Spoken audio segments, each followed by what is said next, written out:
So let me stop there and I can take questions. And Jan as well. Yes, Jan. So excellent description of the climate finance that's necessary for the ethical and moral questions of underdeveloped countries. You did a great job. The elephant in the room, however, is really how do we mitigate climate change so that the effects of climate change don't make the world unlivable for everybody, including underdeveloped countries, but everybody. And that's what is going to cost tens of trillions of dollars. And for that, you really do have to motivate businesses in order to, achieve the renewable energy economy so that we can stop using coal and stop using, petrol products and all this kind of stuff. And in terms of climate finance, what that means is that businesses need two things. They need to recognize the opportunity because they act on opportunity, and they have to understand the risk better. And there is progress in the business community, and there are many, net zero commitments by businesses, and some businesses are acting, some more than others. And then there's some bad actors, of course, as well. And but the business community, in terms of investing in order to both take advantage of the opportunity and reduce the risk, so that you can't do business on a planet that's dead. So you have to do both. So the business community has to be energized in order to actually put the investment dollars where they need to be, not only helping underdeveloped countries, not only getting to the $100 billion a year of the Green Climate Fund, not only supporting adaptation as well as mitigation in countries that are just trying to cope with the effects of climate change, but investing enough so that we start to see the carbon emissions really start to come down, and so that we can get to a livable world. Because at the end of the day, if that doesn't happen, no country is going to be able to adapt to the impacts of climate change. Can't happen, no matter how much money you give. So the real first order effect is mitigating climate change. And yes, we have to do all these other things as well. We have to keep everything in mind. So that's. Yeah, I think I'd add a couple things to that, Jan. One is that I think there is a fourth ring of the circus here, which is business. There's absolutely a lot of business represented at COP. For better or for worse, Shell is here, but so are a lot of companies that are doing cool, innovative things or are pledging to reach net zero by 2050. And there's a lot of discussion around how do we hold business accountable to the pledges that we're making and making sure that they're not greenwashing. And I've been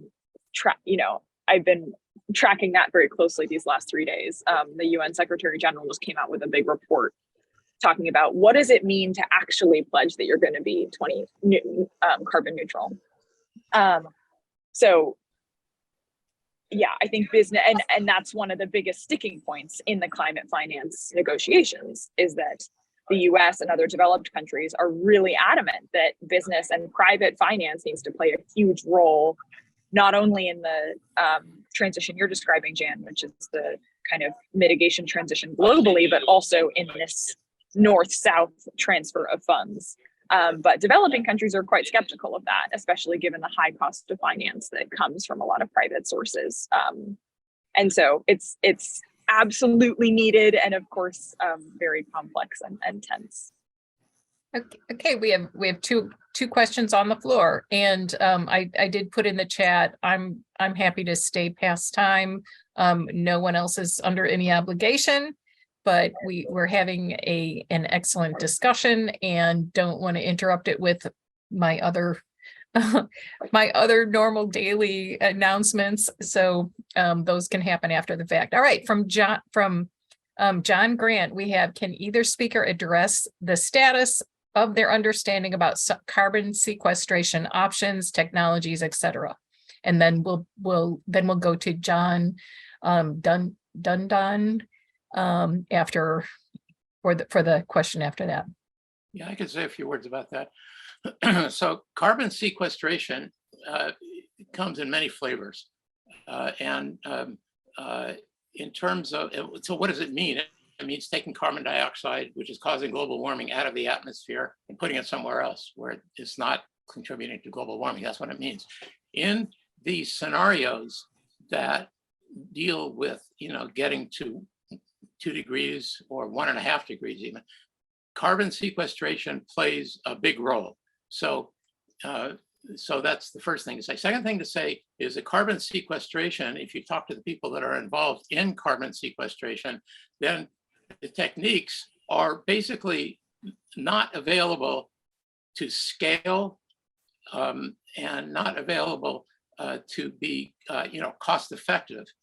So if you, are paying, $500 a ton to sequester carbon dioxide, nobody's going to do it. So let me just, that's the second thing. Third thing is that there are different types of carbon sequestration. Some are good. For example, trees take in carbon dioxide. So if you plant more trees or switchgrass or poplar trees, in a wide, area that's not being used for anything else, then that will bring carbon dioxide out of the atmosphere. So that's good. There are other types of carbon sequestration that involve taking carbon dioxide and putting it deep into the earth and hoping it stays down there without, coming back out. That's actually made more difficult because of all the fracking that's been done, because the fracking is done in caverns that could have been used for carbon sequestration. So anyways, it's a complicated subject. There's one more thing that is tied to this kind of discussion, which is called geoengineering. So carbon sequestration is a kind of geoengineering, but there are other types of geoengineering, one of which is not a good idea. It's called SRM, solar radiation management, where basically you put shields up to try to stop the sunlight from getting through, which basically means throwing up a lot of pollution into the atmosphere. So I grew up in Los Angeles area, right? And so before they had smog control, and so I'm used to having, I went to Caltech, and I'm used to not being able to see the San Gabriel Mountains behind me, when I was there, because it was covered, the whole place was covered with smog. Well, that's the idea that some people have to try to stop, some of the sunlight from getting to the earth, is basically turn the whole earth into a smog planet. So that has all kinds of side effects and so forth. It's not a good idea. But carbon sequestration has to proceed in order to make any of these scenarios viable. Just one comment that will illustrate the point, right? So carbon dioxide is measured in parts per million in the atmosphere. How many molecules of carbon dioxide for a million molecules in general in the atmosphere? And right now we're over 400. Jan, I'm going to give Lily a chance to comment if she would like to comment on this one. But just let me No. finish the sentence. And so what we need to do is to get to 350 parts per million, which means that we have to pull out 50 parts per million out of the atmosphere just to get to a place where we can actually achieve the goals that we're interested in getting to. So okay, so I'll add one thing, and then we'll go to John Dundon, and that is ditto to what everything Jan just said, and it's cheaper to not put the carbon in the atmosphere in the first place than it is to try to pull it out. Lily, it looked like you wanted to comment, and then we'll go to John. No, I don't have anything. And I think after John's question, I'm going to hop off. And but thank please, you, John, thank go you ahead. so much. Please do try to join us at any of the scheduled times in the future. Go ahead, John. Yeah, I just had a quick question for Lily. I know you wanted to go, but what role? I mean, a big topic in larger banks and in investment world is this concept of ESG. Being environmentally conscious with the way money moves around, and how much investment or disinvestment goes to fossil fuels. Is that a topic this year? Have you heard buzz about that? Absolutely. Yeah, I think that is in many ways the core of what all the business conversation that Jan was talking about is. And ESG is a little squishy. It's a little, everyone defines it a little bit differently, which is part of the challenge, just like climate finance. But the heart of the matter is that maybe to answer your question, I'll talk a little bit about probably the coolest event I've been to so far. So last year at Glasgow, many companies, and since then, and even before the conference, started to announce, oh, we're going to be net zero by 2050, and and this is what that's going to look like, et cetera, et cetera. And there's a lot of buzz about that, and everyone's really excited. And those are ESG. Often those commitments kind of fall into like an ESG lane, but there's absolutely no clarity about what that would actually mean. And the Secretary General of the UN and a group of civil society leaders, including the woman I'm working here at COP, started to get really nervous about the greenwashing potential of that all these companies can say, hey, we're going to be net zero by 2050, but not take any action now to achieve that. And that can mean very different things. Are you talking about the emissions from doing your business? Are you talking about the emissions from the energy that it takes to do your business? Are you talking about the emissions from your supply chain? That's called scope 1, scope 2, scope 3 emissions. What are you counting towards your emissions to be net zero? And so the Secretary General commissioned a report. He brought together a group of, super thinkers on this. And yesterday they published a report setting out standards of, if you're going to pledge to be net zero, what does that have to mean? It has to cover all of your emissions, scope 1, scope 2, and scope 3. You must have interim targets every 5 years.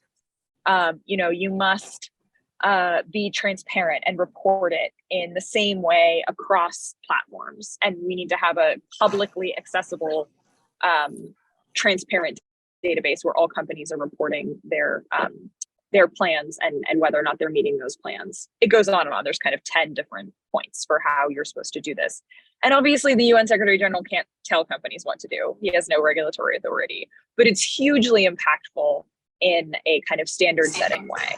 And I think there's a lot of momentum at this COP in particular around kind of standard setting, be it for ESG, those net zero commitments that we're talking about for companies, be it for voluntary carbon markets. Another way that a lot of companies are trying to achieve emissions reductions is by buying credits from other people who are, planting trees or doing wind farms or whatever, and then Microsoft pays for those credits and then says that they've reduced their emissions as a result, which is a total Wild West. It can be really effective, but it can also be kind of BS, if you excuse my French. And so there's a lot of momentum around trying to create standards for that as well. So I think it's really exciting to see businesses getting on board with this. And as Jan has very clearly demonstrated, it's absolutely essential. But there's also, I think, a lot of kind of trepidation around what that might be, and a lot of effort people are putting into government has not yet really done that. So I think that's the next big question mark is what do regulators do to make sure that ESG means something? I'm going to hop off so I can make my bus back to my Airbnb. But thank you all so much. And I hope you found this, interesting, insightful, colorful in some way. And thanks so much, Doris, for organizing, and Jan for your presentation at the beginning. Hey, Lily, real quick, if you're looking for a UU congregation while you're at school, we're in Newton. So, oh, great. Yeah, I wish I had a car and could get out to Newton. Okay. So, all right. Good night, everyone. Good night. Thank you so much. I'm just going to do our formal closing prayer, but that does not mean that anybody needs to hang on, and we will go into overtime, so to speak, after the closing prayer. And I saw a few hands, people wanting to make comments. I love this picture of this young climate activist, and the anguish in his eyes to me says it all. May I become sustenance in every way for sentient beings. to the limits of space until all have attained nirvana. As earth and other elements, together with space, eternally provide sustenance in many ways for the countless sentient beings, may I protect this earth, thus protecting all beings. Okay. So, let's see. I know John had posed a question. Jan had his hand up. John, there was a second question in the chat. Did you want to, what was, I'll quickly look in the chat and see what your question was. This is for John Well, Grant. it had to do with additional roles for NGOs that are sort of variations on this big effort that the Environmental Defense Fund is putting into their methane sat detection system with satellites and so forth.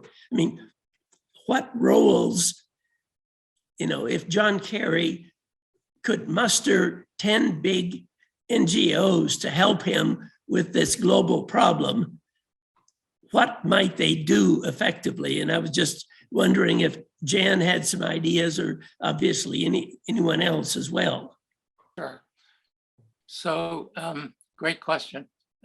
So in terms of what NGOs, it's called civil society in UN speak, can do, I would say that, there are really two classes of people that can really act in a way to reduce carbon emissions and make the world a livable place directly. One is policymakers to set policy, and second is business to do the heavy lifting and get us to where we need to go.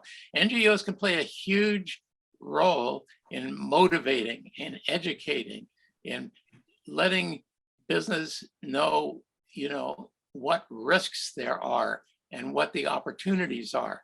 So the Environmental Defense Fund, NCRD, all the Sierra Club. I mean, they do a great job of this. I'm members of all of them and participate in all of them, and that's really their role. And so one of the things that I think, especially in these conferences, is really important is to give civil society a voice so that they can, in fact, advocate in a way that the organizations are very knowledgeable. They know a lot, and they can contribute a lot, and they should contribute more to these conferences. So I think that's a great question. I just want to make one comment about ESG. So I spent 30 years in quantitative finance and risk management, so I know something about ESG. And if you look at ESG, it's yesterday's framework for today's problems is actually what it is. So it is actually better suited to a world where we didn't worry about climate. What we worried about was recycling, and then social and governance issues at a business level and best practices and that sort of thing. And what you'll find is in businesses, ESG officers mostly are familiar with that world. What's happened, because climate is such a huge issue, is that the climate, if you're using an ESG framework, then climate change is kind of shoehorned into it. So the E part has been expanded from just pollution to include climate effects. So if you look at the MSCI definition, for example, of ESG, then there are 4 parts to the E part of ESG. 1 is pollution, and 3 are climate. So that's actually how the ESG world has tried to incorporate climate change. In the business community, ESG speak is everywhere. So ESG is now regarded as, what corporations do. And so in their ESG metrics, and they could be better. And Lily's absolutely right that there has to be, better, frameworks and metrics and, rules and so forth, and measurement, validation, all that kind of stuff. So that's absolutely true. So businesses now, every large business has an ESG officer. What I believe that they should have is a climate change risk and opportunity officer in the C-suite level, telling businesses, what the risks are and what their opportunities are. And that requires a lot of specialized knowledge, which in general ESG people just don't have. Go ahead, Bill.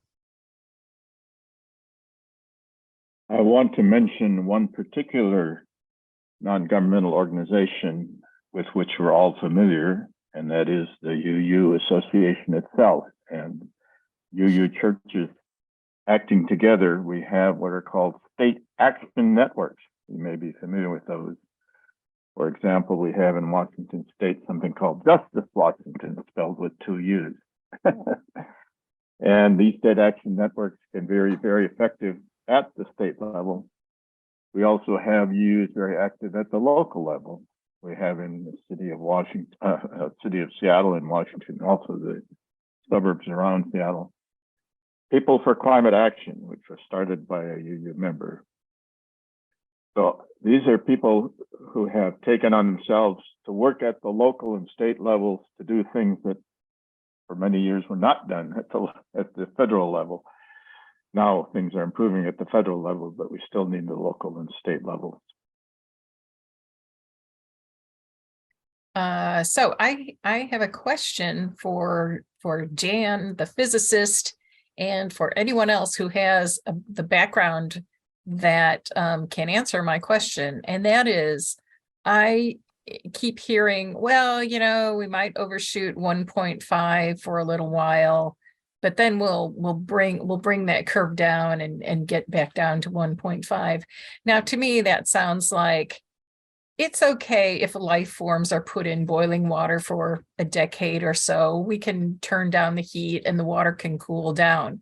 And I do have some science background, but not enough to say that is crazy. We have already lost if we overshoot 1.5. And so can Jan, the physicist, or anyone else with that level of expertise, please confirm or deny, and I'm sure it's not a simple answer, my suspicions on this.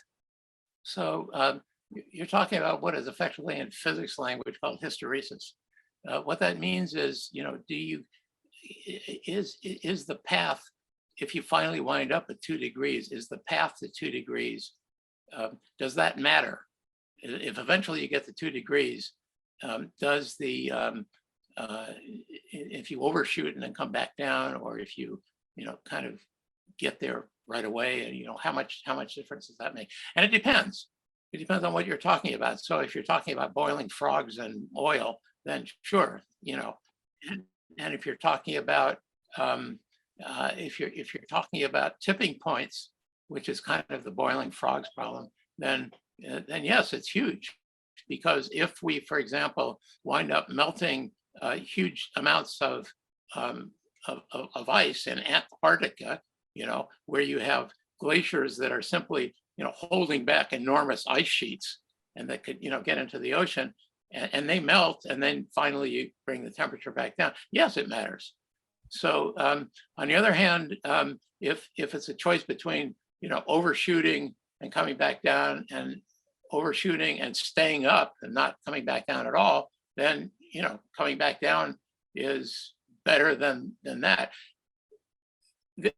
I guess there are we live in a really complicated world with complicated competing ideas, complicated needs and desires that people have. And what we can do going forward, in my opinion, is act to the best of our ability and try to make government have successful policy, have influence on business to the extent that you can. And there are some good businesses. So Michael Bloomberg and the Sierra Club have this shut down coal. They've shut down half the coal plants in the United States, and their proposal for Africa is basically to do the same thing in Africa, and move toward renewable energies. That's good. On the other hand, you have ExxonMobil that, with Lee Raymond, that held back the progress of climate action for basically 10 years during the 90s by disinformation, which is still, along with some other people, basically saturating the thought of the Republican Party. So, you know, just truck forward and Yeah. do what you can. I see that Mia has joined the Zoom. Mia, we're actually wrapping up, and I don't know if you're here for the COP27 discussions, or if you're here for another meeting.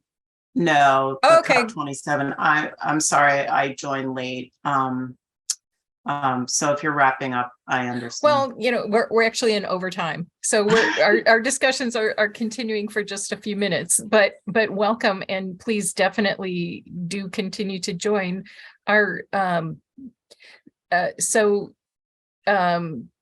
there's two things I'd like to do. I have some general announcements and overviews, and Bill, your hand is up, and I think you wanted to share something specifically today. Is that correct? You're on mute. That's correct. I just wanted to call your attention to a link I put in the chat to the New York Times article today on loss and damage. It's good news. A number of European countries have now pledged to fund loss and damage. The US is still lagging, of course. I did try to open it. It was blocked because I'm not a subscriber. But I'll try to follow up on that. And if you have a way to get past that okay, I'll try well, posting it as a Google Doc. okay. Others may have been able to open it. I think the New York Times allows you to gift so many articles. I don't know if you have any gifted articles left if you're a subscriber.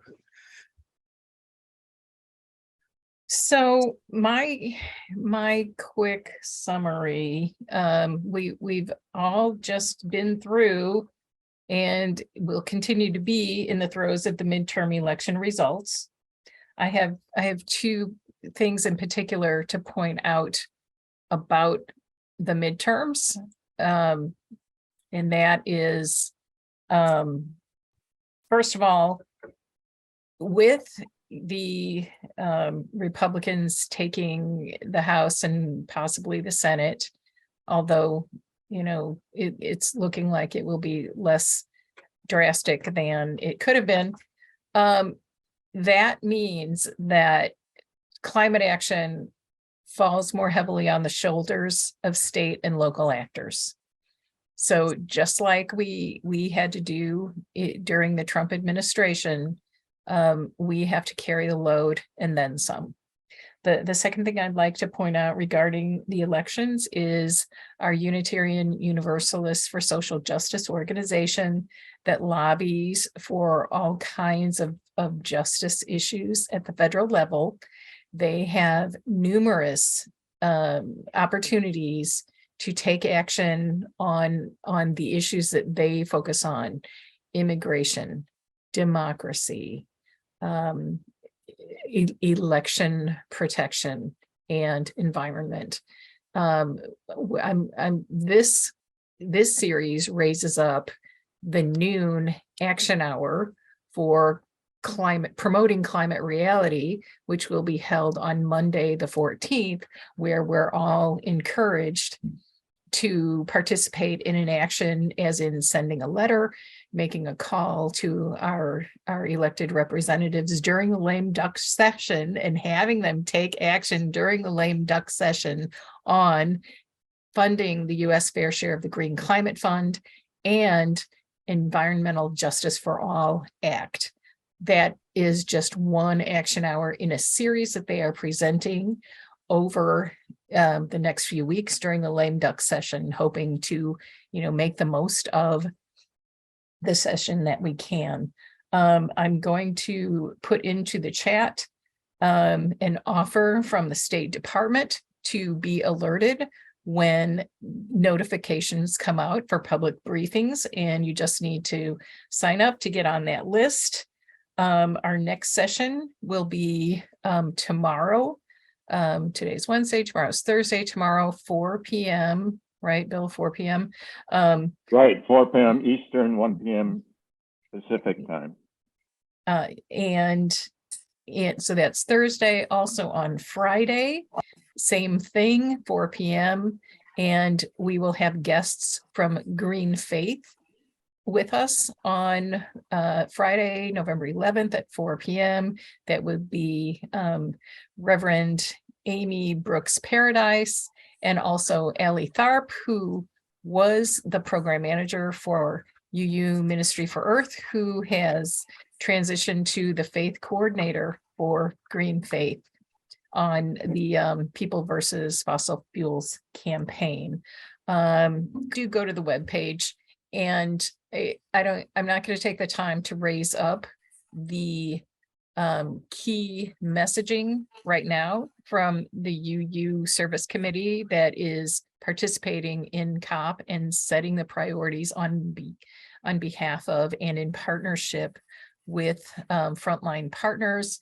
But the activities they are organized and involved in essentially are focused on human rights, making sure human rights are brought out more than they are in all of the COP and COP related actions, focused on minimizing climate force displacement and the justice activities that are